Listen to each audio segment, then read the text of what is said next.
Twinkle, twinkle, little star, how I wonder what you are.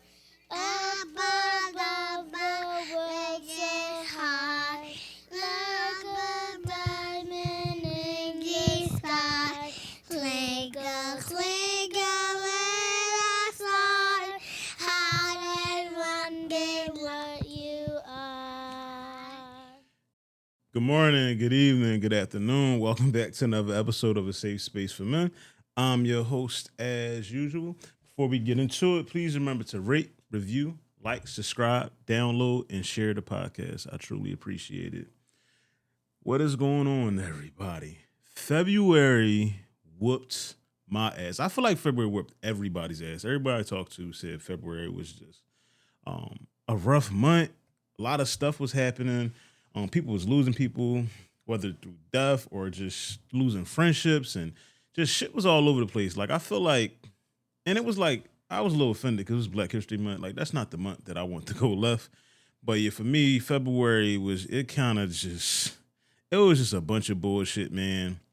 I'm not gonna act like didn't any good happen in the month, but it just seemed like every time I turned around, there was some shit happening, and like I was just dealing with a lot, and some of it is on me, some of it was within my control as always, and just about controlling who's in my space and what I tolerate, and things of that nature. We'll get into some of that, but yeah, one of the bright spots though was um, Jordan's teacher was featured on Fox 29 as Teacher of the Month.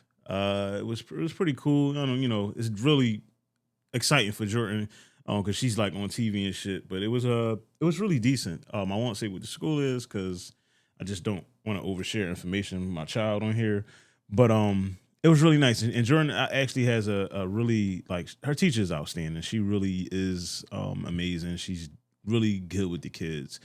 Y'all know Jordan is a truth teller, and she has nothing but great things to say about this lady.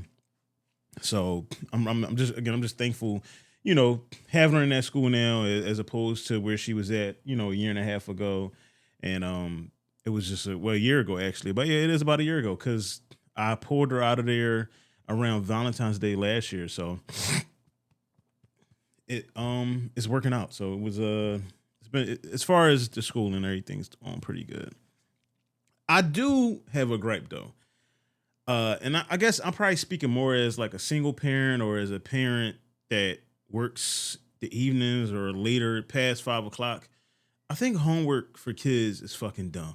I think giving elementary students homework like where uh I'll say up until the age where they actually need to be assisted, like there's a cutoff point, I believe maybe like middle school where you really don't necessarily need your parents' help to do a good percentage of your homework. But it's just like it be burning me out sometimes. Like I get in relatively, I get in like 9 sometimes, and still got to do homework with Jordan, and it's like what the fuck, and it's not the homework is easy, but it's tedious. It's always like do a bunch of math problems, and then she got to read a book, and on top of that, I got to get ready, prepare lunch for tomorrow, lunch for you, lunch for me, pack my gym bag, pack your school bag, iron your clothes, get my work clothes. Like I'm doing all the other stuff, and I feel like because the homework isn't so hard, it's something that could just easily be taught in school. Like, and thankfully, I got a relatively smart kid. She's really good with the work. Like, she doesn't really struggle with much. We're really putting a lot of energy into her reading right now because she's learning more words and she loves to read. So I don't want to discourage her. But it just be sometimes I be beat. I'm like, yo, like I'm ready to take it down, and we got to read a book, like, and again, I'm glad she's excited. She wants to learn, and she wants to do all those things. But yeah, get rid of homework. And they are bringing back cursive. I think they said in April they're making it mandatory for all Philadelphia schools to teach cursive again. It's about fucking time. And it's crazy because the other day someone asked me to write in cursive, and I couldn't fucking remember. It's like you just completely stop using it once you become an adult. I can't remember. Like I was really somebody was like, Ron, write your name in cursive. And I was like, what?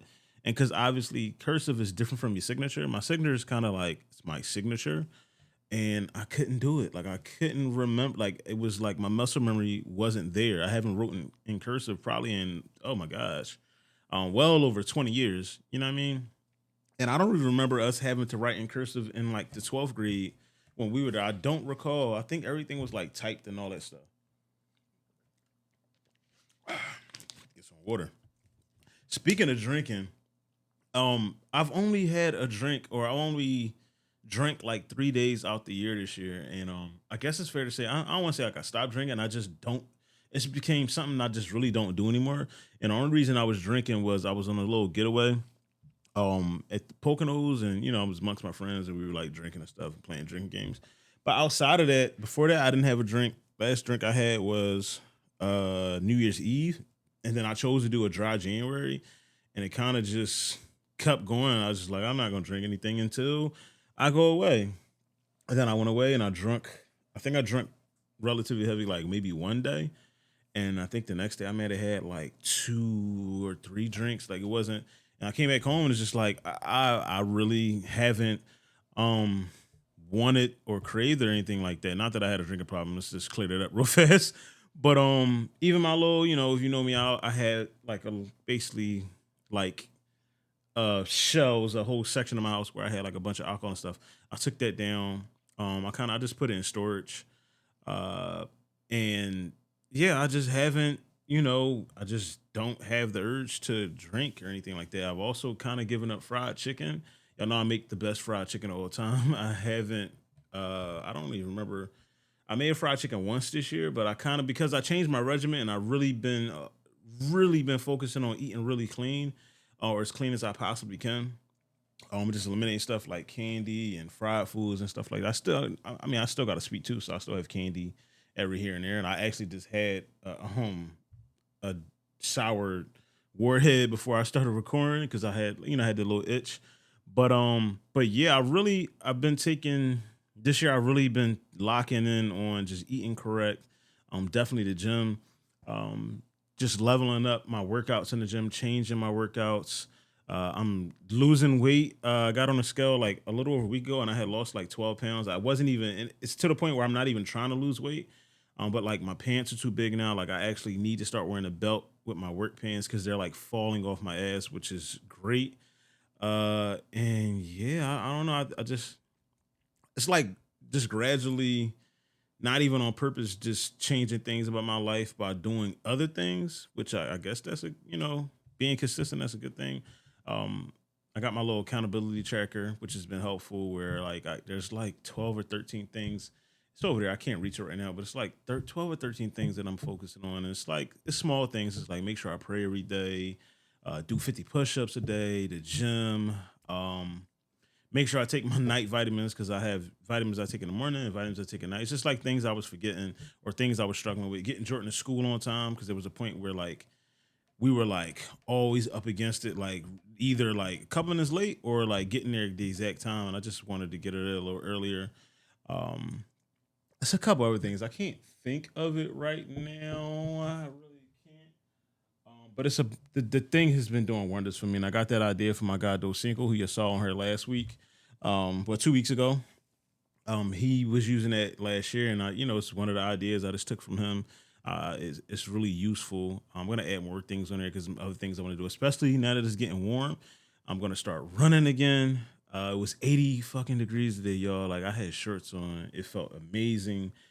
And I don't know about y'all. Y'all know I don't like the cold. I don't do the cold. I hate the cold. Even though it's gonna be 30 some odd degrees again next week, I can live with that. That's 7 degrees and 2 degrees bullshit. Like I'm over it. I'm ready for it to be hot. Like I don't, and of course I don't like it when it's hot, but I hate the cold, and I can deal with it being hot. I can manage that. You know what I mean? And it's just daylight saving time is here. Like the sun is setting at 7 o'clock. Like it's just life is good. The air is great. Like we're about to have bugs everywhere, unfortunately. But yeah. So let me get into what I want to talk about today. There's a couple things I want to talk about. I'm gonna try to get through them. Um, I'm gonna start with like just it's okay to be in your feelings or to have feelings or to feel a certain type of way about anything you going through, anything that's not going, whatever it is, could not go your way. It could be a relationship, a friendship, something in your family, anything. But if something happens to you, you have the right to feel something. You have the right to do whatever it is you gotta do to get through it. Um, and it's just it's natural. It's human fucking nature um to have feelings, to go through emotions. Like that is it's fine. And I said it because not too long ago, something kind of set me off. Like I kind of went through something. It's minor now because I don't give a fuck about it now, but I was kind of feeling like really betrayed. I went through a lot of emotions. I was sad. I was angry. I was upset. I was overwhelmed. Lost, frustrated, disturbed. At a certain point, I was full of laughter because I had to turn around and start laughing about the situation because it became really comical. After I started talking about it to people, but yeah, like frustrated, and it's just like again, like I just say all that because it's really okay to be in your feelings or have feelings. When shit happens to you, you know what I mean? Like I think the worst thing you can do is to keep all that shit bottled up and just act like a fucking robot, like nothing ever happened. Like no, like let that shit out. Whatever it is you gotta do. If you gotta crash out. Whatever it is you gotta do. Um, you know what I'm saying? Just sometimes the best thing you can do is be in tune with your emotions. However, don't live in it. Don't let it become something that drags out days after days after days. Like no. And you always hear the saying like I got a burp, excuse me. You always hear the saying control your emotions. But that doesn't mean avoid your emotions, you know what I mean? Face them head on. Uh, but also try not to match the energy. And this is the part that I'm working on because when people play in my face, try me, do shit that like I don't know triggers that side of me where I gotta like wait a minute, motherfucker, and it because I'd be really ready to go all the way to hell with people. I'm not even gonna lie. Like I know they say when they go low, you go high. No, I want to go to the fiery pits of fucking hell because I'm ready to take it there always. Because it's like, especially when I'm threatened, like when somebody threatens me, you know what I mean? Like I don't know, I might be a little crazy. I get a little excited sometimes. People threaten me, I be like, oh, like yeah, come on, motherfucker. Like that's how I be. Because it's like, do I give off bitch ass nigga energy? Like I'm pretty sure I don't. And the skinny of it is, I'm not gonna get all the way into it. Somebody did act like they was threatening me and then turned around and rescinded it. Like, oh no, I didn't mean that. You did, and you found out who I was and whatever, or you realized that it wasn't gonna go well for you and you wanted cool, no problem. Apology accepted or whatever. Um, but the main thing is like it's like giving somebody the power over you or to control you. You know what I mean? So that's why I say like you gotta not match energy. It's really hard to fucking do. It's something that I'm really working on. I'm really because I'm an energy matching motherfucker. I really am. Um, but it's for me. What I did was I made a new rule for myself. So whenever I'm going through something, no matter what it is, I would probably say maybe with the exception of like death. You know what I mean? And knock on wood, that would be immediate family members. Hopefully, that's nothing coming our way anytime this year. Hopefully, my family has no funerals this year. Let's start there. I need my family to not have any funerals this year because we did. I think we did. Did we do three last year? We had a couple funerals last year, and yeah, I'm done with it. I don't. Yeah, everybody stay alive. But yeah. So my new rule is like whenever I'm going through something, whenever I'm in my feelings or whatever's going on, somebody pisses me off, whatever is going on with me, I'm giving myself 24 hours to do with it whatever I do with it. Be in it, be in my feelings, get through it, pray on it, whatever it is. Gotta just that's all I get. I get one day, 24 hours. Um, and after that, I gotta get back to life. I gotta get back to my regularly scheduled fucking programming that I'm supposed to be doing. I gotta get back to being a dad. I gotta get back to working out, whatever it is. Like you can be down for 24 hours or whatever, scream, yell, angry, whatever it is, 24 hours. That's it. After that, back up, Ryan. Um, and I say all this because I was really bummed out between like personal stuff and then a close friend of mine, she revealed that she was fighting cancer. And I was like, it was like out the blue. Like she was checking in on me. Um and then we were like talking about my situation, and then she like just like, hey, yeah, just letting you know I got cancer. Da, da, da. And she just like laid it all out, and that's my homie. I love her to death, but I was in absolute fucking shock. And for me, it really just I just immediate. It was like immediately. I just started putting shit in perspective, and it was like life is really quick. And like she revealed to me she had been dealing with it for a while. She was telling me about her treatments and everything, and all the things that she has to do. But then on top of that, my brother, my close friend Rick, he's actually going through cancer again for the second time, and he's fighting that. And he beat cancer 2 years ago, and it's like another form of cancer came and attacked him, and it's just like all the shit that I had going on, it felt completely minimal because I was like, damn, like I'm over here mad, whatever, and my friends bitching and moaning about this, and they're dealing with that. That is a million times more serious than my shit. You know what I mean? Like they are fighting for their lives. And I just really start putting stuff in perspective like immediate because a lot of times we lose track of what's important and we forget that like life is really precious and we really wake up and we have this opportunity, this beautiful, wonderful opportunity every day to live life to the fullest and do anything that we want to do.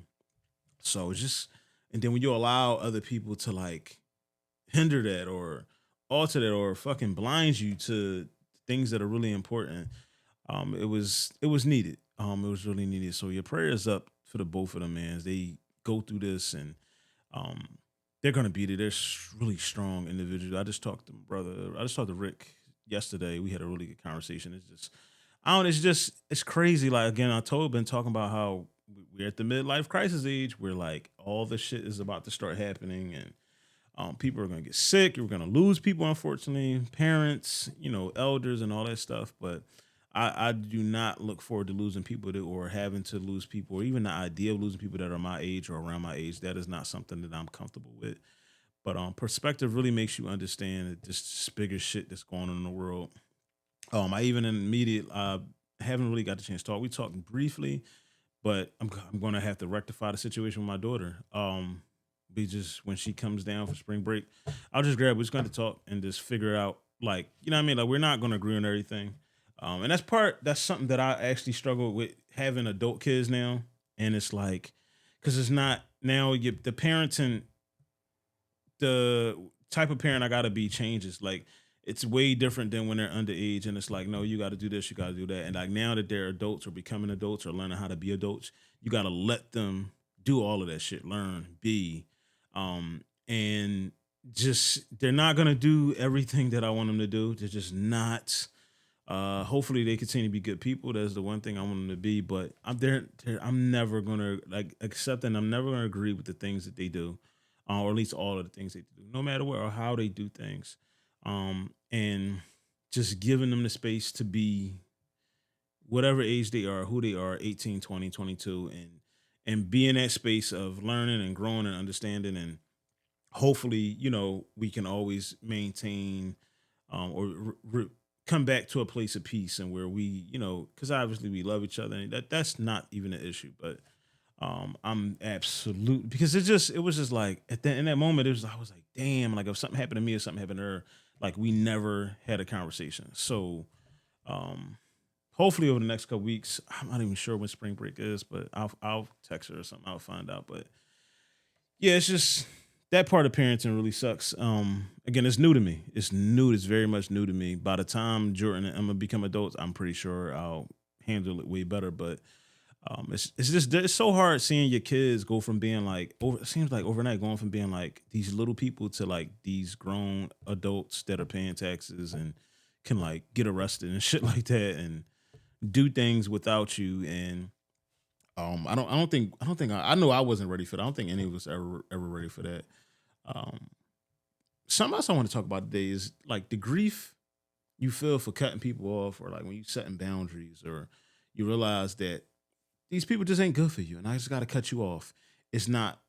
I'm not being malicious. I'm not being rude, ignorant. I'm not yelling. I may not even say nothing to you, but just understanding, like, you know what? I've tried so hard to like, or even just identifying like that somehow the friendship or relationship got from a point where it was happening naturally to where like now I'm trying overly trying to make this friendship work, overly trying to make this relationship work, or whatever it is. Somebody in my family, like I'm putting a lot more energy into this than what I should than what I should be. This shit should be happening naturally. And then just realizing like some people be hindering you, man. And I just I'm big on energy, man. Like I'm telling you, like I'm always right about energy. Whenever I'm in places and it just I don't care how long I've known people, but you can just feel like the energy is fucking weird.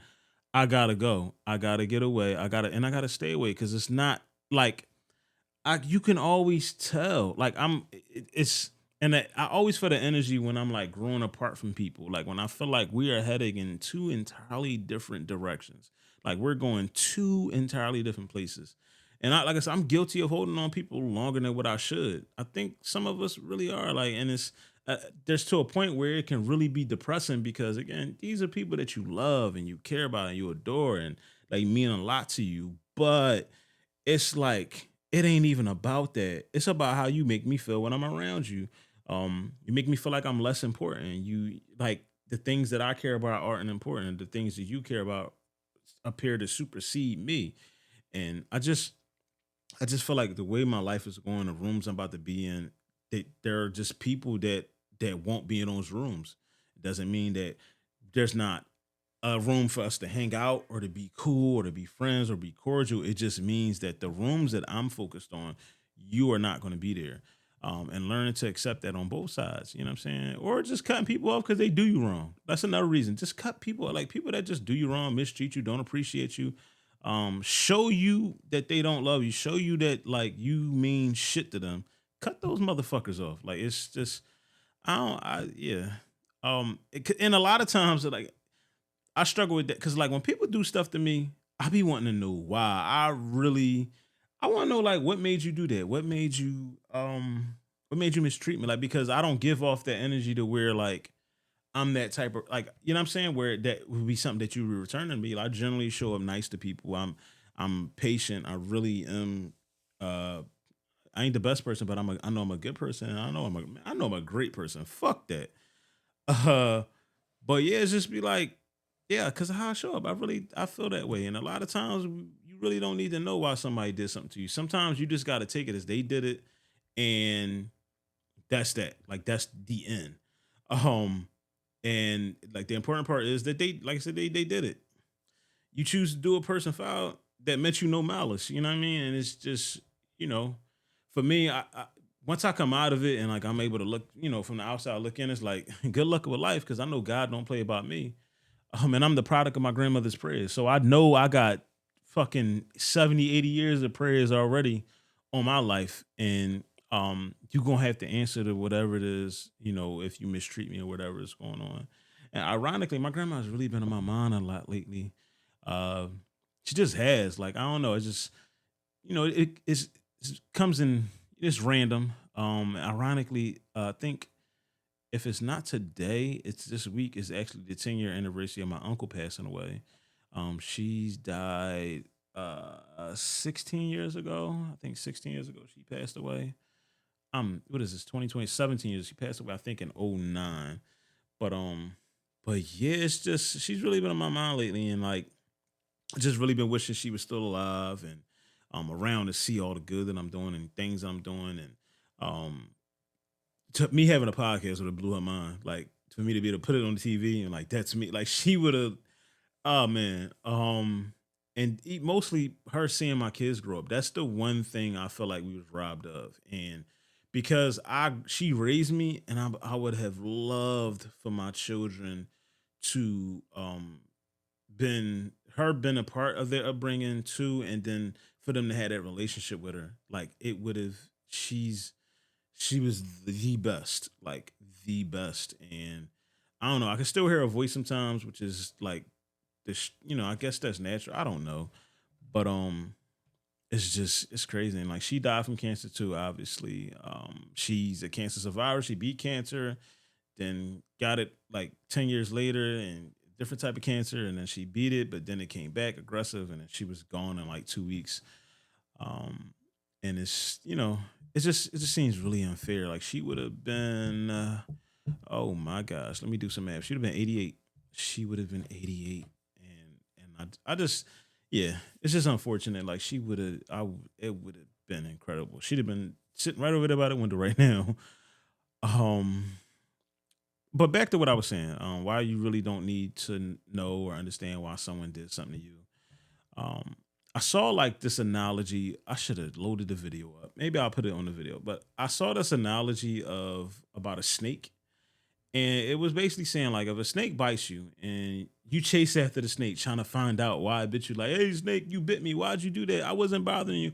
I didn't ask to get bit. Why are you doing that? Your wound goes unattended. You know what I mean? The venom is like spreading through your body and it could possibly kill you. Like it's like you're not focused on exact like what you should be focused on. And it's like the snake did what it was supposed to do. You know what I mean? And some people are snakes. Snakes are they're doing what they're supposed to do. So you got to learn to identify the snakes. You got to learn um to see like the tendencies. Like some that's just who they are. Um Knowing why the snake bit you doesn't change the fact that you got bit. um and you know it's like you got to tend to that. So it's kind of like it was saying basically like the bite and the venom is going through your body, and that's like you. The dust compared, they was comparing that to like the worry and stress of like, why'd you do that to me? And you needing the answer. Um, Sometimes you just don't. There's no answer. There's no reason for it. That's just who they are. There are people that are gonna mishandle you, people that are not gonna appreciate you, and people that are gonna fucking bite you like a snake. And some people are just fucking snakes. So let a snake be a snake and stay the fuck away from 'em, you know what I'm saying? Keep the grass cut. Uh what else I want to get into? The last thing I got. I don't have no desire to be understood anymore. I really don't. And I think I'm almost in like a nonchalant. Like I never really care what people think about me. But I don't really like you ever have something happen and people like they're not getting where you're coming from or getting why you do something, and it's like you be kind of like going back and forth from trying to get them to understand why. I don't have the energy to do that anymore. I have no interest in doing it anymore. As I walk into my 40th year, I am not fucking worried about that. I've been on this earth too long to be trying to get people to understand um how I feel, and I'm too old to explain this shit. And I feel like worrying about other people's feelings sometimes it puts you in uncomfortable situations. Like it makes now I gotta be uncomfortable so that you don't be uncomfortable. Like what the fuck? Like it doesn't make any sense. Like you be you, I be me. Um, it'll have you doing shit that you don't want to do. Get yourself out of environments that don't serve you.